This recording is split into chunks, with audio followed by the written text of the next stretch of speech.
না না, এটা বিদেশ নয়, ভারতবর্ষ তো বটেই। কলকাতা থেকে মাত্র 4 ঘন্টায় পৌঁছাতে পারবেন এখানে। শহরের কোলাহল থেকে অনেক দূরে লাল কাঁকড়ার মাঝে নির্জন পরিষ্কার সমুদ্র সৈকতে উইকেন্ডের 2 দিন কাটাতে ডেফিনেটলি আসতে হবে ওড়িশার বাগদা বিচ। কিভাবে পৌঁছাবেন, কোথায় থাকবেন সেসব তো বলবোই, সঙ্গে ভিডিওর শেষে থাকছে আমার ভিউয়ার্সদের জন্য একটা দারুণ অফার, তাই ভিডিওটা শেষ পর্যন্ত দেখার অনুরোধ রইল।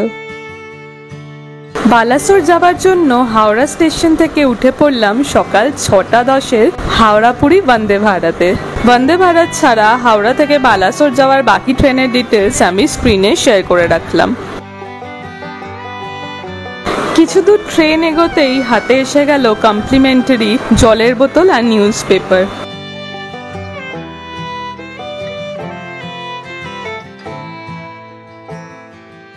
228 কিলোমিটার পথ অতিক্রম করে আমরা ফাইনালি বালাসোর স্টেশন পৌঁছে গেছি। এখন ঘড়িতে 9টা বাজে। ট্রেন আমাদের একদম কারেক্ট টাইমে পৌঁছে দিয়েছে বালাসোর স্টেশনে। তো এবারে জার্নিতে আমার সঙ্গে রয়েছে ঋষিতা। হ্যালো। আমরা থাকছি ব্লু আইজ ইকো রিসর্টে। আমরা অলরেডি রিসর্ট থেকে অটো বুক করে নিয়েছি, অটো বাইরে ওয়েট করছে স্টেশনে। এই এসে গেছে আমাদের অটো। এখান থেকে ডিস্টেন্স হচ্ছে 35 কিলোমিটার্স, ওই 1 ঘন্টা 10-15 মিনিট মতো সময় লাগবে। তো আমরা এখন অটোতে উঠবো। এখন ঘড়িতে এক্স্যাক্টলি বাজে 9:10। তো কখন আমরা পৌঁছাই সেই ডিটেলস জানাবো। তো চলুন তাহলে অটোতে ওঠা যাক। ঘড়িতে এখন 9:11। আমরা শুরু করছি আমাদের জার্নি।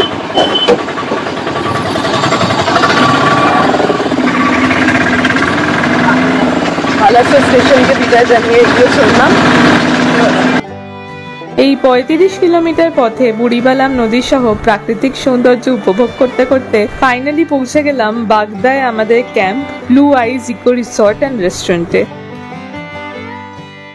এখন ঘড়িতে বাজে 11:15 মতো। আমরা মাঝখানে একটু রাস্তায় দাঁড়িয়েছিলাম, নাহলে মোটামুটি 1 ঘন্টা 10-20 মিনিটে আপনারা বালাসোর স্টেশন থেকে রিসর্টগুলোতে পৌঁছে যেতে পারবেন। এসে গেছে আমাদের ওয়েলকাম ড্রিঙ্ক ডাবের জল। Thank you. আমরা ডিরেক্টলি রিসর্ট থেকে অটো বুক করে নিয়েছিলাম, তো আমাদের কোনো অসুবিধাই হয়নি রিসর্ট চেনা বা রিসর্ট খুঁজে পেতে। বালাসোর স্টেশনের বাইরে প্রচুর অটোর স্ট্যান্ড আছে, গাড়ির স্ট্যান্ড আছে, সেখান থেকে আপনারা অটো বা গাড়ি নিয়ে ডিরেক্টলি চলে আসতে পারেন। বালাসোর স্টেশন থেকে অটোতে ভাড়া লাগে 700 থেকে 800 টাকা, আর যদি 4 সিটের গাড়ি হয় তাতে ভাড়া লাগে 1000 টাকা মতো। আমরা এসেছি বন্দে ভারতে, তো তাই জন্য আমরা অনেকটা আগে পৌঁছে গেছি। বন্দে ভারতের টাইমিংটা কিন্তু একদিনে ঘুরে দেখার জন্য খুবই ভালো। বন্দে ভারত ছাড়াও এখানে বাকি যা ট্রেন আছে সেটা হচ্ছে একটা ফলকনামা আর একটা ধৌলি। ফলকনামা বা ধৌলি দুটো ট্রেনই কিন্তু মোটামুটি 1-1:30টার আশেপাশে বালাসোর স্টেশন পৌঁছায়, সেক্ষেত্রে কিন্তু হাতে সময় আরো কমে যায়। আমাদের রুম রেডি হচ্ছে এখন। তো মিনওয়াইল চলুন আপনাদের ক্যাম্পটা ঘুরিয়ে দেখাই। এই হচ্ছে ক্যাম্পের এন্ট্রান্স।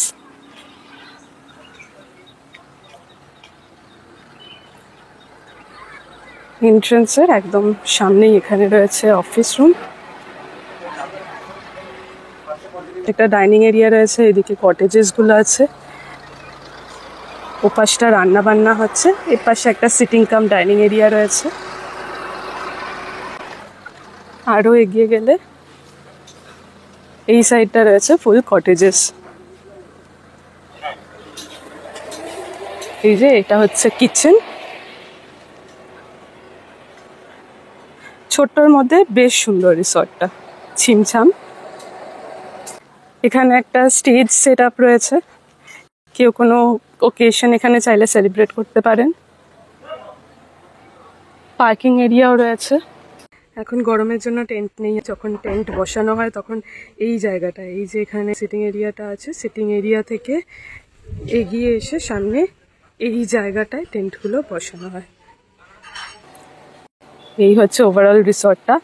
এরপর রুম পেলে রুমের ভেতরটা দেখাবো। খরচ সংক্রান্ত যাবতীয় ডিটেলস আপনাদের সঙ্গে শেয়ার করবো এই ভিডিওতেই। আমরা রুম পেয়ে গেছি। এই হচ্ছে আমাদের 559 যে রুমটা দেখতে পাচ্ছেন, এটা হচ্ছে আমাদের room, rather I will say AC cottage. তো চলুন রুমের ভেতরে যাওয়া যাক।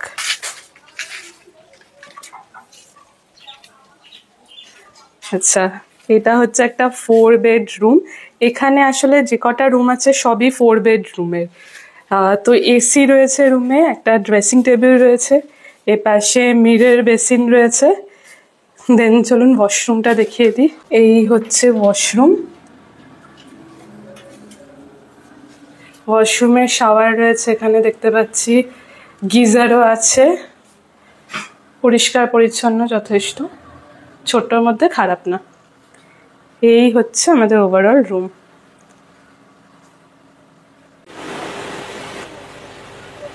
ওই হলো আমাদের রুম, আর এই সামনে এই জায়গাটায় সন্ধ্যাবেলা বনফায়ার হয়। এবার যেটা দেখাচ্ছি এটা হচ্ছে একটা নন এসি রুম। এই হচ্ছে নন এসি রুমটা, পুরো গ্রাস ওয়াল রয়েছে, রয়েছে একটা মিরর এখানে।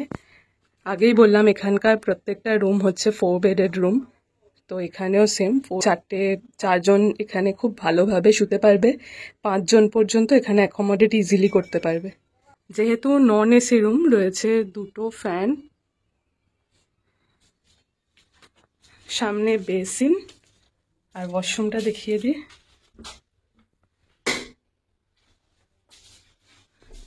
এই হচ্ছে ওয়াশরুমটা।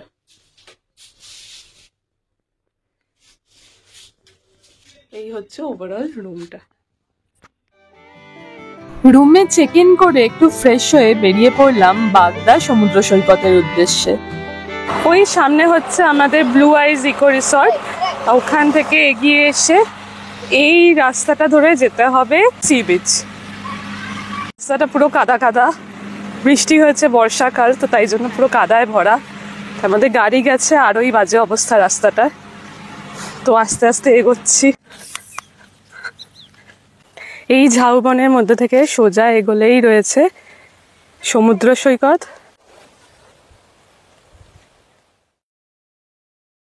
ঝাউবনের মধ্যে দিয়ে হাঁটতে হাঁটতে পৌঁছে গেছি সমুদ্র সৈকত। ওই দেখা যাচ্ছে সমুদ্র সৈকত, যদিও সেটা ক্যামেরা খুব একটা ভালো বোঝা যাচ্ছে না, কাছে গিয়ে দেখি চলুন।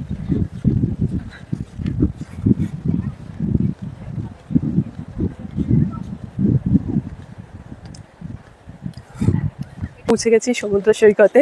খুব একটা বেশি হাঁটতে হয়নি, 500 মিটারের কাছাকাছি হেঁটে আমরা মোটামুটি পৌঁছে গেলাম। হালকা উঁচু নিচু ছিল, চড়াই উতরাই ছিল হালকা, রাস্তাটা ওটা নেগলিজেবল, বয়স্ক লোকেদের পক্ষেও খুব একটা অসুবিধা হবে না আসতে। খালি একদম প্রথমে যেখান থেকে আমরা ক্যাম্প থেকে বেরিয়ে এলাম ওই রাস্তাটা একটু বেশি কাদা ছিল, তাছাড়া এমনি ওভারঅল রাস্তা ভালো।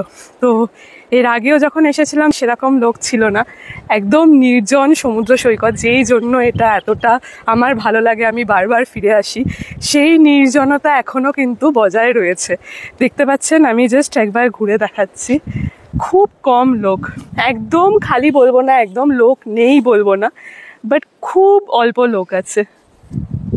আর একটা কারণে যেই জন্য আমার দুবলাগাড়ি বা বাগদা এই সমুদ্র সৈকতগুলো ভালো লাগে, সেটা হচ্ছে এখানে দীঘা বা পুরীর মতো নোংরা নেই।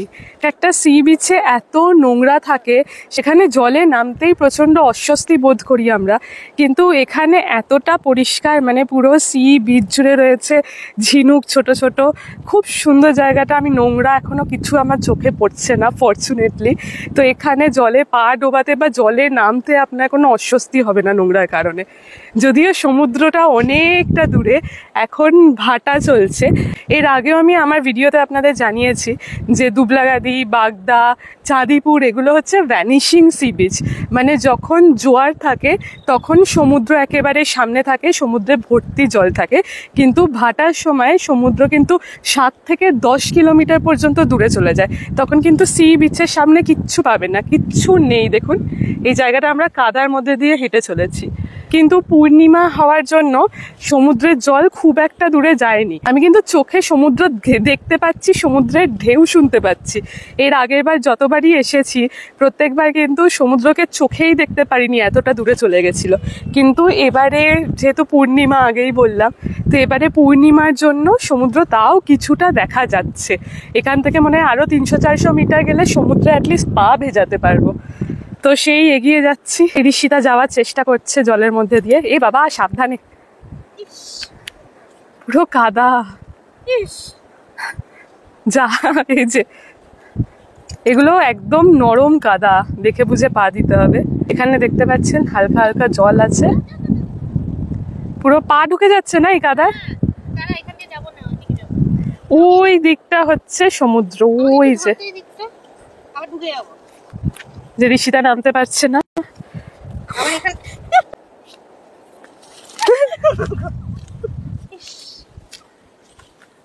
আমরা সামনের ওই জায়গাটা থেকে যাওয়ার চেষ্টা করছিলাম। ওই জায়গাটা যে কাদাটা ছিল সেখানে লিটারালি পা ঢুকে যাচ্ছিল ভেতরে, প্রপারলি যাওয়া যাচ্ছিল না। তো আমরা অনেকটা এগিয়ে এসেছি, এগিয়ে এসে দেখতে পাচ্ছেন পায়ে পুরো কাদা ভর্তি। তো এগিয়ে এসে এই রাস্তাটা দিয়ে যাচ্ছি সমুদ্রের সামনে। জানি না ফাইনালি পৌঁছাতে পারবো কিনা, বিকজ যেখানেই যাচ্ছি একদম নরম মাটি, পা ঢে যাচ্ছে কাদার ভেতর, আটকে যাচ্ছে। ফাইনালি পুরো সমুদ্র না হলেও সমুদ্রের কিছুটা ছোঁয়া রয়েছে এখানে।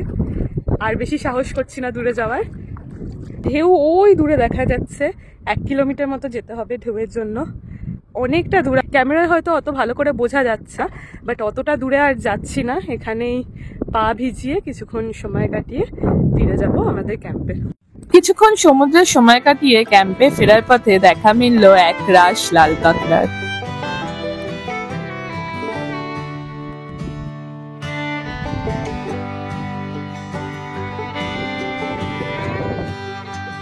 সি বিচ থেকে ফিরে এসে ফ্রেশ হয়ে নিয়েছি, এবার লাঞ্চ করতে যাওয়ার টাইম, কিন্তু বাইরে ভীষণ বৃষ্টি হচ্ছে। তো আমাদের এখান থেকে ওই দূরে পর্যন্ত যেতে হবে লাঞ্চের জন্য। পৌঁছে গেছি, এই হলো ডাইনিং এরিয়াটা, দেখিয়ে দিই। অনেকটা স্পেশিয়াস, একসঙ্গে 30 জন মতো বসে এখানে খেতে পারবে।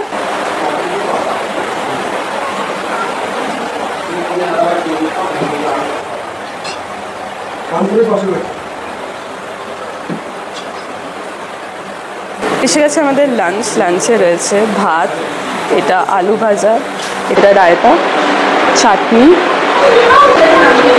ডাল রয়েছে, এখানে রয়েছে ভেন্ডি মশলা, সঙ্গে রয়েছে এটা একটা প্রন কারি, রয়েছে পমফ্রেট কারি, আর last but not the least papad. এই হচ্ছে আজকের লাঞ্চ মেনু। সঙ্গে নিয়েছি আমরা ক্র্যাব। এখানকার যে regular food and stay package থাকে, ক্র্যাব কিন্তু সেটা ইনক্লুডেড থাকে না, তার মধ্যে পমফ্রেট থাকে।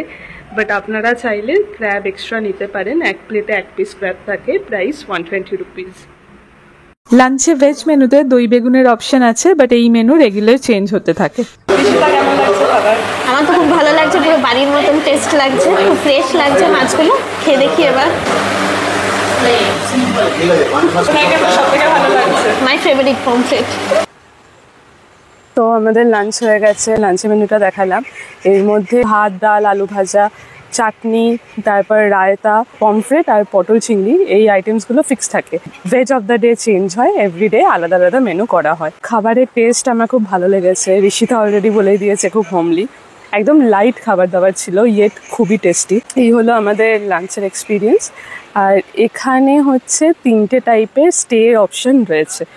1 নাম্বার হচ্ছে টেন্ট, যেটা এই মুহূর্তে অ্যাভেলেবেল নেই গরমের জন্য। টেন্ট খালি উইন্টারে অ্যাভেলেবেল থাকে, গরমে অবভিয়াসলি টেন্টে থাকা পসিবল নয়, তো তাই জন্য টেন্ট ওনারা রাখেন না গরমকালে। যেরকম সব ক্যাম্পেরই প্যাকেজ হয়, ফুডের মধ্যে থাকবে welcome drink, lunch, evening snacks, dinner, আর পরের দিন সকালবেলার ব্রেকফাস্ট প্লাস স্টে মিলিয়ে টেন্টের প্যাকেজ হচ্ছে 1300 টাকা পার হেড পার ডে। এরপর রইল সেকেন্ড অপশন, যেটা হচ্ছে নন এসি কটেজ। আমরা যেরকম কটেজে থাকছি, নন এসি কটেজটা কিন্তু একদম সেম, জাস্ট নন এসি। আপনি এসি কটেজে থাকুন, নন এসি কটেজে থাকুন, অথবা টেন্টে থাকুন, সবার জন্য কিন্তু মেনু সেম, মেনুর কোনো ডিফারেন্স কিছু নেই। এই ফুড প্যাকেজ নিয়ে আর স্টে নিয়ে নন এসি কটেজের কস্ট হচ্ছে per head 1800 rupees per day. আর এসি কটেজের সেম প্যাকেজ, মানে স্টে এবং ফুডের প্যাকেজ নিয়ে এসি কটেজের চার্জ হচ্ছে per day per head 2400 rupees. তো এই হচ্ছে ওভারঅল স্টের অপশন এখানে। ইভিনিংয়ে ক্যাম্পটাকে খুব সুন্দরভাবে লাইট দিয়ে সাজানো হয়, তো সেই পরিবেশটার ভিডিও আপনাদের সামনে তুলে ধরবো। তারপর তো একটু রেস্ট নিয়ে নিই, তারপর ফিরে আসবো ইভিনিংয়ে।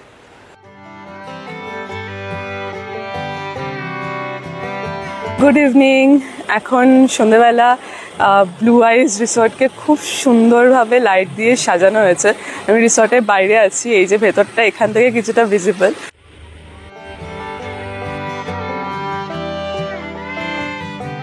ইভিনিং স্ন্যাক্সে রয়েছে ভেজ পকোড়া আর সঙ্গে রয়েছে চা।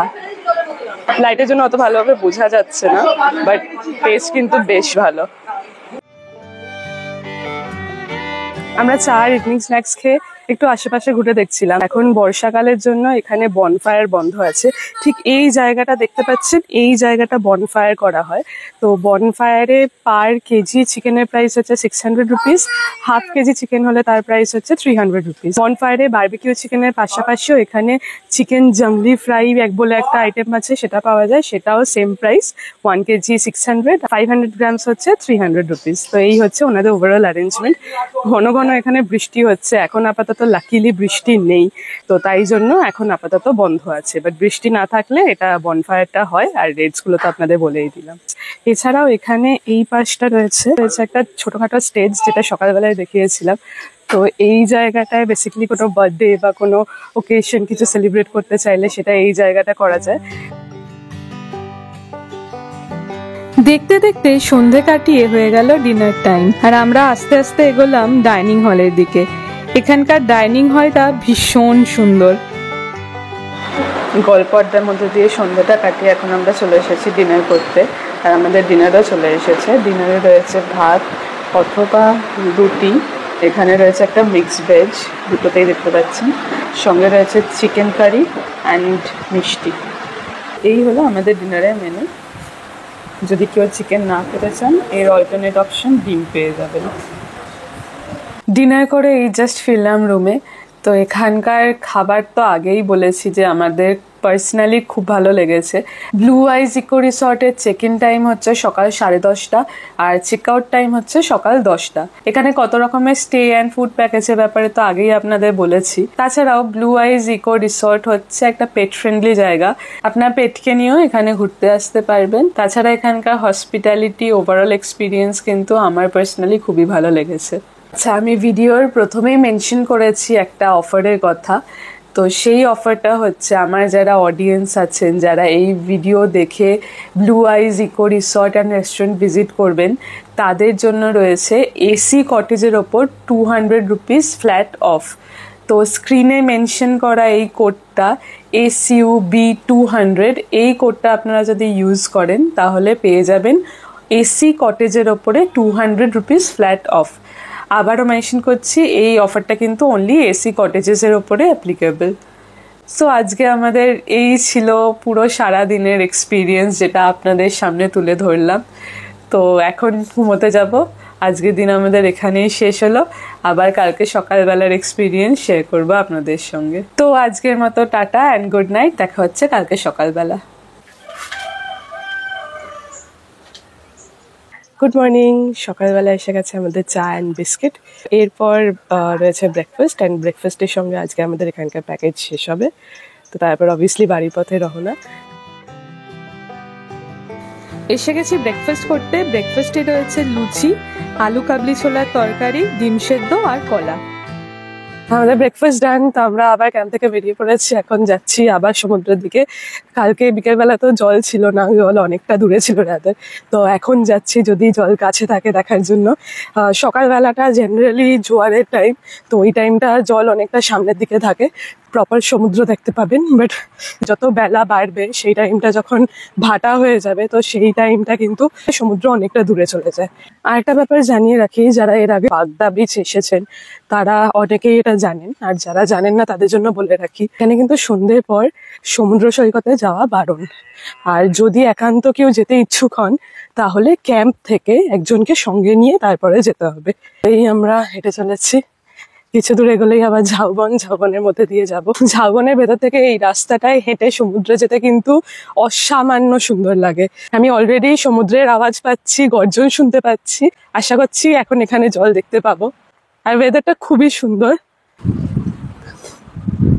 ওই যে দূরে দেখা যাচ্ছে সমুদ্র।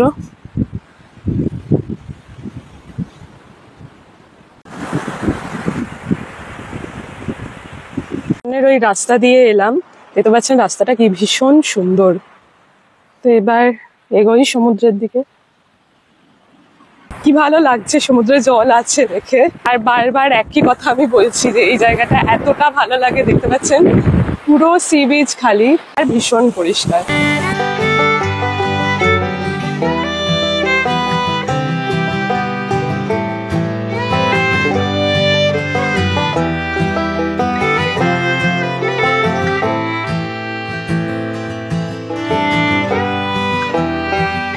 সমুদ্র দেখে এখন ফিরছি ক্যাম্পের পথে, এরপর বাড়ি।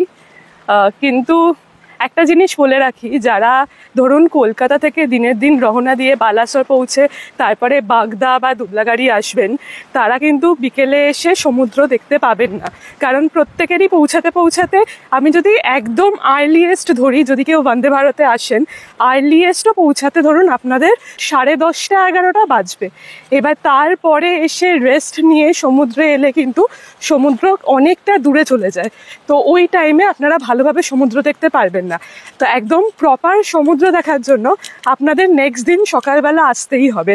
যদি না আসেন এটা কিন্তু খুব বড় মিস হবে। হ্যাঁ একদমই তাই, কালকের থেকে আজকের এক্সপিরিয়েন্সটা অনেক বেটার লাগলো, ভালোই করলাম চলে এসে আজকে।